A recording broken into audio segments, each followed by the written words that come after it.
प्यारे दोस्तों, हम देख रहे हैं हिस्ट्री के इंपॉर्टेंट क्वेश्चंस। तो चलिए स्टार्ट करते हैं इस वीडियो सेशन को। यहाँ पे देखिए, पहला क्वेश्चन जो है इसमें पूछा गया है, भारत में 1760 ईस्वी से 1857 तक कृषक विद्रोह के पीछे दो आर्थिक कारणों का उजागर करना है आपको। तो यहाँ पर जो है दो आर्थिक कारण कौन कौन से हो सकते हैं, उनको उजागर करने के लिए आपको ये आंसर लिख देना है। इसमें पहला कारण जो हम बता सकते हैं, जमींदारों द्वारा अत्यधिक शोषण। और दूसरा बता सकते हैं राजस्व संग्रह नीति। ठीक है, बाकी आप मर्जी से अपने कोई भी और दूसरे लिख सकते हैं। आगे बढ़ते हैं और नेक्स्ट क्वेश्चन को देखते हैं। बोला गया है इसमें, साइमन कमीशन की किन्हीं दो लक्षणों का उल्लेख कीजिए। तो साइमन कमीशन के दो लक्षण कौन कौन से हो सकते हैं, इसका उल्लेख हम करेंगे। तो इसमें देखिए, बहुत सारे जो लक्षण या सिफारिशें एक ही बात होती है। ठीक है, तो यहाँ पर जो है आप आसानी से बता सकते हैं। हमने साइमन कमीशन के बारे में यहाँ पे बता रखा है आपको। और यहाँ पर जो है सिफारिशें हैं काफ़ी, दो लक्षण इसमें से लिख सकते हैं आप। तो यहाँ पे बहुत सारे हमने 5-6 लक्षण आपको बताए हैं। इसके बाद आइए तीसरे प्रश्न पे। तीसरा प्रश्न जो है इसमें पूछा गया है, पुरातत्व किस प्रकार अतीत को समझने में सहायता करता है, दो बिंदुओं से स्पष्ट करना है। तो ये दो बिंदु की जगह हमने यहाँ पे 3 बिंदुएं दिए हैं आपको, इनको पढ़िए और समझ लीजिए। इसके बाद जो नेक्स्ट क्वेश्चन है, इसमें पूछा गया, द्रविड़ शैली की स्थापत्य कला की किन्हीं दो विशेषताओं का उल्लेख करना है आपको। तो द्रविड़ शैली की विशेषता क्या क्या हो सकती है, तो ये सारी की सारी चार चार विशेषताएं हैं। इन विशेषताओं को आप लिख सकते हैं, जिसमें गोपुरम के बारे में अलग से क्वेश्चन बनता है, कभी कभी पूछता है गोपुरम क्या है। ठीक है, और विमान क्या है, तो ये भी पूछ लेता है। तो इसको आपको जो बहुत ध्यान से याद करना है। इसके बाद जो नेक्स्ट क्वेश्चन है, पांचवा प्रश्न देखिए, कला के संदर्भ में आवंट गार्ड से क्या अभिप्राय होता है, ये आपको बताना है। तो आवंट गार्ड जो है हमने कला के संदर्भ में बताया हुआ है, तो आप इसको पढ़ करके याद कर सकते हैं। इसके बाद आइए नेक्स्ट क्वेश्चन की तरफ। इतिहास पुनः सर्जन में अभिलेखों का साक्ष्य के रूप में इसकी सीमाओं पर चर्चा करना है, यानी कि इसकी कौन कौन सी सीमाएं हैं। तो सीमाएं बहुत सारी हैं, यहाँ पे देख सकते हैं। अपूर्ण और खंडित होते हैं ये, प्रसंग का अभाव रहता है इसमें, सीमित दायरा भी रहता है इसका, भाषाएं बाधाएं हो जाती हैं, और पूर्वाग्रह और प्रचार, ये सारे के सारे बाधाएं। इसमें से कोई भी आपसे पूछा क्या गया है कि सीमाओं की चर्चा करनी है, कम से कम आपको क्वेश्चन के हिसाब से 2-3 सीमाएं, 4 सीमाएं, जितने अंक का प्रश्न होगा उतनी सीमाएं आपको दे देनी है। इसके बाद आइए सातवें क्वेश्चन पे, हड़प्पा सभ्यता के भौगोलिक विस्तार की व्याख्या करनी है। हड़प्पा का तो जानते हो क्वेश्चन बहुत ज़्यादा बनता है। तो यहाँ पर जो है भौगोलिक जो इसमें विस्तार है उसको हम बता सकते हैं। इसमें पहला जो हम बता सकते हैं, दूसरा बता सकते हैं और तीसरा बता सकते हैं। ये सारी चीज़ें हमने हाईलाइट कर रखी हैं, आप देख सकते हैं यहाँ पर। तो यहाँ पर ये सारे क्वेश्चंस को पढ़ेंगे और इससे बहुत सारे क्वेश्चंस तैयार होंगे। ऐसा नहीं है कि आप इन क्वेश्चंस को पढ़ रहे हैं तो केवल एक ही क्वेश्चन तैयार हो रहा है। यहाँ पे हमने बहुत सारी चीज़ें जो है शामिल कर रखी हैं। अगर हम बात करें तो कभी कभी क्वेश्चन पूछा जाता है, हड़प्पा सभ्यता के जो प्रमुख शहर हैं वो कौन कौन से हैं, ये भी आपको बताना है। तो ये भी यहाँ पे लिखा गया है, तो ये चीज़ आपको समझ लेना है, ढंग से याद करना है। आगे बढ़ते हैं अगले प्रश्न की तरफ। अगला जो प्रश्न है इसमें पूछा गया है, अलाउद्दीन खिलजी द्वारा दिल्ली में 3 बाजारों को स्थापित करने के कारण क्या थे, वो बताना है। इसने 3 जो बाजार बनाए थे, सराय ए अदल बनाया था, और सराय ए रियासत, और सराय ए हिंदुस्तान, ये 3 बाजार जो है इसने बनाया था। और तीनों बाजारों के नाम इस तरह से है। और इन बाजारों को जो है हम थोड़ा सा जो इसके पीछे, स्थापना के पीछे जो लक्ष्य था उसका, उसको हम डिस्क्राइब कर देंगे इस तरह से। आगे बढ़ते हैं अगले प्रश्न की तरफ, जिसमें आपसे पूछा गया, संगीत के क्षेत्र में तानसेन की देन का वर्णन करना है। तानसेन तो आप जानते ही हो, एक रतन था। तो यहाँ पर देखिए, आप जो है संगीत के क्षेत्र में तानसेन के बहुत सारे जो है रोल हैं, उनको यहाँ पर आप बता सकते हैं इस तरह से जैसे हमने बताया है। आगे बढ़ते हैं अगले प्रश्न की तरफ। इसमें पूछा गया, मध्यकाल के सुल्तान की स्त्रियों की परिस्थिति का उल्लेख करना है।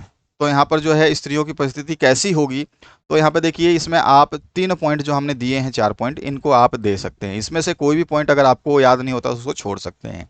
इसके बाद बढ़ते हैं अगले प्रश्न की तरफ, जिसमें आपसे पूछा गया, 1882 के हंटर मिशन के किन्हीं 4 प्रावधानों का उल्लेख कर देना है, वर्णन कर देना है। तो हंटर मिशन के प्रावधान जो थे वो यहाँ पे 4 पॉइंटों में दिए गए हैं। अगला जो प्रश्न है इसमें दिया गया है, वुड डिस्पैच की मुख्य संस्कृतियों का वर्णन करना है। तो यहाँ पर देखिए, संस्कृतियों का वर्णन जो है हमने इस प्रकार किया है। आप चाहें तो इसमें से 4 पॉइंट लिखें, 5 पॉइंट लिखें, ये आपके ऊपर डिपेंड है। तो हमने पहला पॉइंट भी आपको दिया गया है, इसमें दूसरा है, फिर इसके बाद में स्थानीय भाषाओं की शिक्षा को बढ़ावा देना, और तीसरा जो है शिक्षा में सरकार की भूमिका, चौथा जो है शिक्षण प्रशिक्षण पर जोर, और इसके बाद जो है पांचवा और छठा, ये दोनों ही आप ध्यान रखेंगे।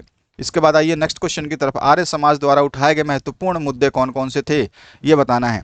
तो एकेश्वरवाद जो है आपको बता देना है, ये पहला मुद्दा था। वैदिक मूल्य दूसरा मुद्दा, और तीसरा मुद्दा जो है सामाजिक सुधार, चौथा धार्मिक प्रथाएं और राष्ट्रवाद। ये सारे के सारे जो है मुद्दे हैं। आइए बढ़ते हैं अगले प्रश्न की तरफ। मुस्लिम समुदाय को आधुनिक बनाने में सैयद अहमद खान की सुधार आंदोलनों की भूमिका जो है आपको स्पष्ट कर देनी है। तो यहाँ पर जो है सैयद अहमद खान के जो आंदोलनों की भूमिका थी जो हमने स्पष्ट की है, वो इसी तरह से आप लिखना है आपको। आप इन सभी को बड़े तरीके से याद करें ताकि आप लोग जो है ना बढ़िया तरीके से अपने एग्जाम को दे पाएं। इसके बाद बढ़ते हैं हम अगले प्रश्न की तरफ। बर्लिन नाकेबंदी के किन्हीं चार लक्षणों का आपको उल्लेख कर देना है। तो चार लक्षण कौन कौन से हो सकते हैं? इसमें नाकाबंदी था एक तो, और पश्चिम की प्रतिक्रिया थी, सोवियत लक्ष्य था, नाकाबंदी का अंत जो था ये भी इसमें शामिल कर देंगे। इसके बाद आते हैं अगले प्रश्न पे। इसमें पूछा गया है ट्रूमैन सिद्धांत के किन्हीं चार लक्षणों का उल्लेख कर देना है। तो इसमें चार जो लक्षण थे वो कौन कौन से हैं? इसके लक्षण यानी कि विशेषताएं होती हैं। तो ये सारे के सारे चार, रोकथाम हो गया, लोकतंत्र के समर्थन, और मार्शल योजना, और उसके बाद में सैन्य सहायता। इसके बाद आइए नेक्स्ट क्वेश्चन की तरफ। इसमें पूछा गया उपनिवेशिक राज्य में समाज में आए परिवर्तन की जांच कीजिए। तो यहाँ पर जो है कौन कौन से परिवर्तन आए थे? शक्ति संरचनाएं जो है चेंज की गई थी, आर्थिक रूपांतरण हुआ था, सांस्कृतिक आत्मसात हुआ था, इसके बाद में प्रतिरोध आंदोलन भी हुए थे। इसके बाद आते हैं अगले प्रश्न की तरफ जिसमें पूछा गया दिल्ली संतुलन की मुद्रा प्रणाली की जांच करनी है।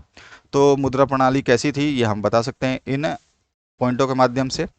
अगला जो है 1857 के विद्रोह के किन्हीं चार कारणों का उल्लेख कर देना है। तो आप जानते हैं 1857 की क्रांति तो आपने 10th क्लास में ही पढ़ी थी, तो 10th क्लास के हिसाब से भी लिख सकते हैं और अपने हिसाब से लिख सकते हैं क्योंकि कारण जो है सभी के सेम रहते हैं। तो यहाँ पर जो है आप ये सारे के सारे चीज़ें लिख सकते हैं जिसमें सामाजिक, धार्मिक कारण, आर्थिक कारण, सैन्य कारण, ये सारे के सारे हैं, राजनीतिक कारण भी है। इसके बाद जो नेक्स्ट क्वेश्चन है, पानीपत युद्ध 1526 महत्वपूर्ण क्यों था, स्पष्ट कर देना है। तो पानीपत युद्ध के बारे में पहले यहाँ से समझेंगे आप। उसके बाद जो है इसमें क्या हुआ, मुगल साम्राज्य की स्थापना, ठीक है, बारूद तकनीक का प्रयोग किया गया था। तो ये जो था ये महत्वपूर्ण था। इसके बाद आते हैं नेक्स्ट क्वेश्चन, भारत में राष्ट्रवाद के उदय होने के कारणों की व्याख्या कर देनी है। तो इसमें राजनीतिक कारण को हम अलग से बता देंगे, फिर आर्थिक कारणों को अलग से समझाएंगे और सामाजिक कारणों को भी अलग से समझा देंगे। तो इस तरह से हमारा जो है ये आंसर हो जाएगा। सांस्कृतिक कारण लिखना चाहें तो ये बेहतरीन हो जाएगा। अगला जो प्रश्न है इसमें पूछा गया, मोहम्मद तुगलक अपनी नई योजनाओं के लिए जाना जाता है, स्पष्ट करना है। तो यानी कि उसकी तुगलक की जो जो नई योजनाएं थी वो क्या थी और किस प्रकार उसने जो है नई योजनाओं को लागू किया था। तो इसमें सांकेतिक मुद्रा की शुरुआत जो उसने करी थी ये, एक नई राजधानी शहर की स्थापना की थी ये, और राज्य नियंत्रण कृषि प्रणाली की शुरुआत की थी इसने। तो ये सारी चीज़ें आप इसमें लिख देंगे। राजपूत उदय के कारणों का परीक्षण करना है। राजपूत उदय बहुत इंपॉर्टेंट क्वेश्चन है, तो यहाँ पे जो है पॉइंट वाइज हमने लिखा है, इस पॉइंटों को आप याद करें। अगला जो पॉइंट है इसमें पूछा गया आपसे कनिष्क के शासन के महत्व की जांच करनी है। कनिष्क का शासन जो था उसमें क्या महत्वपूर्ण चीज़ें थी, तो हमने पॉइंट वाइज यहाँ पे बताया हुआ आपको। इन पॉइंटों को बड़े ध्यान से आपको समझ लेना है और तभी जाके आप जो है लिख पाएंगे। तो इन पॉइंटों को अगर आपने नहीं पढ़ा अभी तक, आपने जो क्वेश्चन पेपर को ढंग से समझा नहीं है, तो क्वेश्चन पेपर को समझ लें कि क्वेश्चन इसी तरह के पूछे जाएंगे। 25 नंबर क्वेश्चन जो है इसमें पूछा गया है 1720 तथा 1745 के मध्य पंजाब में सिखों के उदय की व्याख्या करनी है। सिखों का उदय कैसे हुआ था उसकी व्याख्या कर देनी है। इसके बाद अगला जो प्रश्न है उसकी बात करेंगे हम। इसमें पूछा गया मंगल पांडे कौन था, 1857 की घटनाओं में उसकी क्या भूमिका थी। तो मंगल पांडे को तो आप जानते ही हो, इसी की वजह से तो ये सारी घटनाएं हुई थी, मेन तो रीज़न यही था और जो है आप बता सकते हैं, ठीक है। तो यहाँ पर जो है सारे के सारी चीज़ें इसमें दे दी गई हैं। आगे बढ़ते हैं अगले प्रश्न पे। यहाँ पे पूछा गया प्रारंभिक वैदिक समाज के किन्हीं चार पहलुओं का विश्लेषण करना है। तो बहुत सारे पहलू हैं, आप कोई भी चार पहलू लिख सकते हैं। इसके बाद आइए नेक्स्ट क्वेश्चन की तरफ जिसमें पूछा गया है गुट निरपेक्ष आंदोलन क्या था, इसके उद्देश्यों का परीक्षण करना है। तो सबसे पहले आप गुट निरपेक्ष आंदोलन क्या है उसके बारे में बता देंगे और फिर उसके उद्देश्य जो है चरणबद्ध लिखे गए हैं इनको आप समझा देंगे। अगला जो प्रश्न है वर्सराय की संधि के किन्हीं चार प्रावधानों की परख कीजिए। तो इसके संधि जो है इस किस तरह से हुई थी और इसके प्रावधान क्या थे वो भी मैं बताऊंगा। तो सैन्य प्रावधान तो आप लिख सकते हैं, आर्थिक प्रावधान भी इसमें स्पष्ट किया गया है। इसके बाद आते हैं नेक्स्ट क्वेश्चन की तरफ जिसमें पूछा गया है वर्नाक्युलर प्रेस एक्ट किसके द्वारा पारित किया गया था, इसके मुख्य प्रावधान क्या थे। तो वर्नाक्युलर के जो मुख्य प्रावधान थे वो हम जो है इसमें बता सकते हैं, ठीक है। तो ये सारे के सारे जो है आंसर हो जाएंगे आपके। इसके बाद जो नेक्स्ट क्वेश्चन है इसमें पूछा गया है 19वीं शताब्दी के भारत के सामाजिक धार्मिक सुधारों की किन्हीं चार प्रमुख विशेषताओं का वर्णन कर देना है आपको। तो यहाँ पर जो है ये सारे के सारे जो है इसमें सामाजिक धार्मिक सुधार है। महिलाओं को अधिकार मिला था, जाति और समाज में सुधार मिला था, धार्मिक सुधार हुए थे, शिक्षा और आधुनिकीकरण हुआ था। ये सारी चीजें आप इसमें बताएंगे। अगला जो प्रश्न है इसमें पूछा गया, शीत युद्ध के प्रथम चरण की मुख्य विशेषताओं का परीक्षण कीजिए। शीत युद्ध के बारे में पूछा गया है। तो इसके जो भी चरण थे, मुख्य विशेषताएं थी, वो हमने यहाँ स्पष्ट किया हुआ है पॉइंट टू पॉइंट। अब इन्हीं पॉइंटों को आपको जो है अच्छे तरीके से याद करना है ताकि आप लोग जो है बेहतरीन अपने एग्जाम को दे पाए। इसके बाद आइए, मगध के एक प्रमुख जनपद के रूप में उदय होने के दो उत्तरदायी कारणों को बताना है। मगध जो है एक जनपद कैसे बना, प्रमुख जनपद क्यों माना गया, मगध के बारे में हम बार बार पढ़ते हैं। मगध में ऐसा क्या था जो मगध जो है एक जनपद के रूप में उभर के आया। तो ये सारी चीज़ें जो हम बता सकते हैं, उत्तर यहाँ से स्टार्ट कर लेंगे। अगर समझना चाहें तो आप इसको समझ सकते हैं, डायरेक्ट आप भी इसके जनपद के प्रमुख बनने के या मुख्य बनने के जो है कारण बता सकते हैं। इसके बाद जो है इसमें पूछा गया है, 1961 में अमेरिका तथा सोवियत संघ के बीच क्यूबा एक तनाव का कारण कैसे बना था। तो क्यूबा मिसाइल संकट जो था वो शीत युद्ध का परम बिंदु था, ये आपको पता है। सबसे पहले क्या हुआ था ये बता देंगे, दूसरे चरण में क्या हुआ था और तीसरे चरण में क्या हुआ था, ये सारी चीज़ें हम इसमें स्पष्ट कर देंगे तो हमारा आंसर कंप्लीट हो जाएगा। अगले प्रश्न में जो है, जैन और बौद्ध धर्म के सिद्धांतों की व्याख्या करिए तथा इनके लुप्त होने के जो कारण थे उनकी मूल्यांकन करना है। तो सबसे पहले जैन धर्म का मूल सिद्धांत क्या था ये बता देंगे। फिर इसके बाद में जैन धर्म जो है लुप्त कैसे हुआ था, इसके कारणों की व्याख्या कर देंगे। तो देखिए यहाँ पर जो है जैन धर्म कैसे लुप्त हुआ था, ये कारण की व्याख्या कर रखी है। इसके बाद बौद्ध धर्म जो है वो क्या था, उसकी जांच हम कर देंगे, उसके सिद्धांत क्या थे, और उसके बाद में उसके पतन के कारण यानी कि लुप्त होने के कारण क्या थे ये भी बता देंगे। अगले प्रश्न की बात करें, किस मुद्दे यानी किस मुख्य मुद्दे पर सविनय अवज्ञा आंदोलन शुरू किया गया था और यह आंदोलन कैसे एक जन आंदोलन बन गया था, इसको बहुत अच्छे तरीके से याद करें। सविनय अवज्ञा आंदोलन जो है बहुत इंपॉर्टेंट है और यहाँ पर जो है गांधी जी का ये सारा का सारा विचार के ऊपर काम करा गया था। इसमें नमक का जो कानून था उसको तोड़ा गया था। तो सारी चीज़ें इसमें स्पष्ट की गई हैं, इनको आप जो है बता सकते हैं। कैसे ये जन आंदोलन बन गया था यहाँ पे स्पष्ट किया गया है। इसके बाद जो ब्रिटिश जो है वो ब्रिटिश भारतीय सरकार ने गांधी जी के भारत छोड़ो आंदोलन पर किस प्रकार प्रतिक्रिया दी, यानी अंग्रेजों ने किस प्रकार प्रतिक्रिया दी थी भारत छोड़ो आंदोलन पर, उसको आपको बताना है। और भारत छोड़ो आंदोलन की आने वाली घटनाओं पर क्या प्रभाव पड़ा था, तो ये सारे के सारे सबसे पहले तो आप बता देंगे प्रतिक्रिया क्या रही थी। उसके बाद जो है इसके प्रभाव क्या थे, तो प्रभाव बहुत सारे थे, तो प्रभाव को जो है आप अपने हिसाब से बता सकते हैं। बहुत सारे प्रभाव थे इसमें, ये सारे पॉइंट जो है प्रभाव बता रहे हैं आपको। अगला जो प्रश्न है, किन परिस्थितियों में असहयोग आंदोलन की शुरुआत हुई थी, यह आंदोलन असफल क्यों रहा था। ठीक है, तो असहयोग आंदोलन जो है गांधी ने शुरू किया था। उन्होंने बोला था कि जितने भी अंग्रेज हैं उनसे असहयोग करो, यानी कि उनकी हर चीज़ों को मना कर दो, जो चीज़ वो दे रहे हैं उनको मना कर दो, चाहे उनकी ड्यूटी हो, चाहे उनका पढ़ाई हो, शिक्षा हो, या उनका कोई भी दी हुई पदवी हो, सब कुछ ठुकरा दो। ये सब बातें हुई थी और उसके बाद में हमने जो है ये पॉइंटों को लिखा है और ये पॉइंटें बहुत इंपॉर्टेंट रहेंगे कि भारत में असहयोग आंदोलन क्या है और असहयोग आंदोलन के असफल होने के कारण क्या थे, ये भी हम यहाँ पे बता देंगे। इसमें सबसे बड़ा तो मुख्य मुद्दा था चोरा चोरी घटना, जिसमें पुलिस वालों को जो है चौकी के साथ जला दिया गया था। मुस्लिम समुदाय की जो है सीमित भागीदारी हुई थी, बहुत ही कम लोग मुस्लिम लोग जो है इसमें आए थे। आर्थिक कठिनाई तो थी ही, उस समय इतना पैसा नहीं था लोगों के पास। और ब्रिटिश अधिकारियों द्वारा दमन कर दिया गया था, ब्रिटिश अधिकारियों ने बहुत ज़्यादा दमन किया था। इसमें तो इतना दमन किया गया था कि इसकी हद नहीं है, अगर आपने इतिहास पढ़ा हो तो। कला और साहित्य के क्षेत्र में गुप्त काल को स्वर्ण युग माना जाता है। इस काल के साहित्य पर संक्षिप्त टिप्पणी जो आपको कर देनी है, तो गुप्त काल क्या था इसको समझा देंगे अगर आप समझाना चाहें तो, और इसके बाद जो है टिप्पणी करेंगे कि ये क्या था और कैसे कैसे इसको स्वर्ण युग कहा जाता है। तो ये सारी चीज़ें इसमें समझा सकते हैं। चोल शासकों के प्रशासन व्यवस्था का परीक्षण करना, चोल शासन की प्रशासन व्यवस्था जो है इस तरह से बता सकते हैं आप पूरे का पूरा। इसमें आय के साधन भी दिया गया था, राजा की आय के अन्य स्रोत थे, सैनिक प्रशासन थी, उसके अलावा स्थानीय प्रशासन, स्वशासन व्यवस्था भी थी। इसके बाद आते हैं, शिवाजी को मराठा राज्य का संस्थापक कैसे माना जाता है, व्याख्या कर देनी है। तो शिवाजी के बारे में पूछा गया, शिवाजी के बारे में पूरा का पूरा आप जो है यहाँ पे डिस्क्राइब करेंगे। यहाँ पे सारी चीज़ें हमने बताई है, जो मुख्य पॉइंट है वही लिखने होते हैं, तो हमने पूरी बुक से जो है मुख्य पॉइंट आपको निकाल के दिए हैं। बंगाल पर ब्रिटिश के कब्जे की हुई घटनाओं तथा युद्धों का वर्णन करना है, बंगाल पे कैसे ब्रिटिश का कब्जा हुआ था, ठीक है, और वहाँ पे कौन कौन से युद्ध हुए थे, किस तरह के युद्ध हुए थे, क्या आंदोलन हुए थे, वो सारी चीज़ें हम यहाँ पे बता देंगे। कलकत्ता की घेराबंदी हुई थी, बक्सर की लड़ाई हुई थी, सन्यासी विद्रोह हुआ था, फकीर सन्यासी विद्रोह हुआ था, 1857 की भारतीय विद्रोह हुआ था। ये सारी चीज़ें, बंगाल का विभाजन जो लास्ट मोमेंट में हो ही गया था। इसके बाद जो है कृषि के व्यवसायीकरण का भारतीय अर्थव्यवस्था पर क्या प्रभाव पड़ता है ये बता देंगे।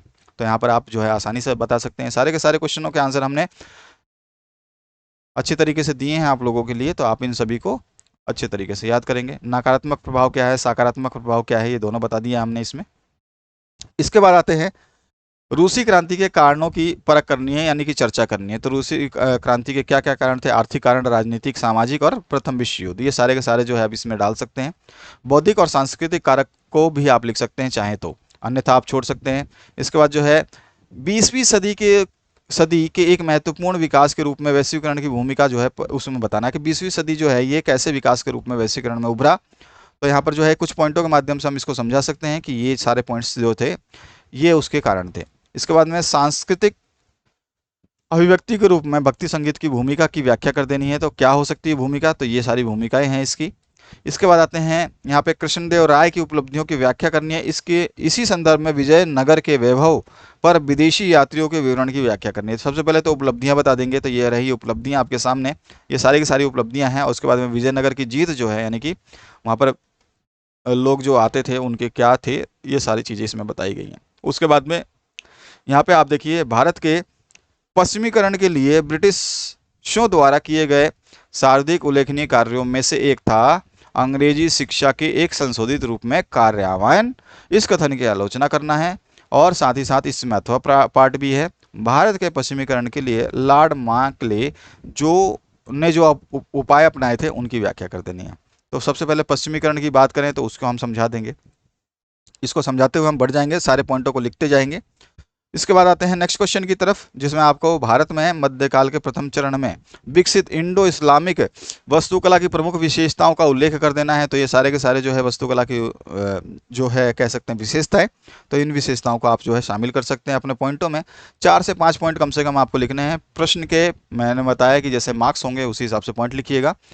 और 1937 के प्रांतीय चुनाव से लेकर भारत की स्वतंत्रता तक की घटनाओं का ब्यौरा दीजिए। तो यहाँ 37 से लेकर के जो 47 तक की सारी चीज़ें पूछ ली गई है, तो इसमें आप सारा चीज़ें बता दोगे, जिसमें 1939 में क्या होता, 42 में क्या होता, 40 में क्या होता, 47 में क्या होता, ये सारी चीज़ें आप बता देंगे। 48 में क्या होता है, जितना भी आप लिख सकते हैं उतना मैक्सिमम लिखें। अगला जो प्रश्न है इसमें पूछा गया, मुगल साम्राज्य के तहत राज्य की प्रकृति की परख कीजिए। तो इसकी प्रकृति कैसी होगी उसकी परख कर देनी है। तो ये रहा सारा का सारा यहाँ पे रीजन, और इसके आंसर्स को आप टटोलेंगे, ढंग से पढ़ेंगे, एक बार आपको याद आ जाएगा कि हाँ आपने ये पढ़ रखा है। तो इस तरह के ये प्रश्न थे जो आपको यहाँ पर देखने को मिले हैं, जो इंपॉर्टेंट क्वेश्चनों के रूप में जाने जाते हैं। और इनमें से बहुत सारे प्रश्न जो है आपको अपने एग्जाम में देखने को मिलेंगे। अगर आप इस क्वेश्चनों को ढंग से पढ़ते हैं तो आपको कोई भी समस्या नहीं आएगी। अगर आप ढंग से पढ़ते हैं तब, केवल रटेंगे तो दिक्कत आएगी। अगर ढंग से पढ़ते हैं, समझ लेते हैं, तो इसमें से बहुत सारे क्वेश्चंस के आंसर, जो अलग क्वेश्चंस भी पूछे जाएंगे, वो भी आप यहाँ से आंसर दे सकते हैं, क्योंकि यहाँ पे सारा निचोड़ दिया गया है। तो ये थी इस वीडियो की खासियत। आशा करता हूँ इस वीडियो से आप लोग बेहतरीन रिजल्ट की कामना कर सकते हैं, और अपने दोस्तों को शेयर करना बिल्कुल ना भूलें।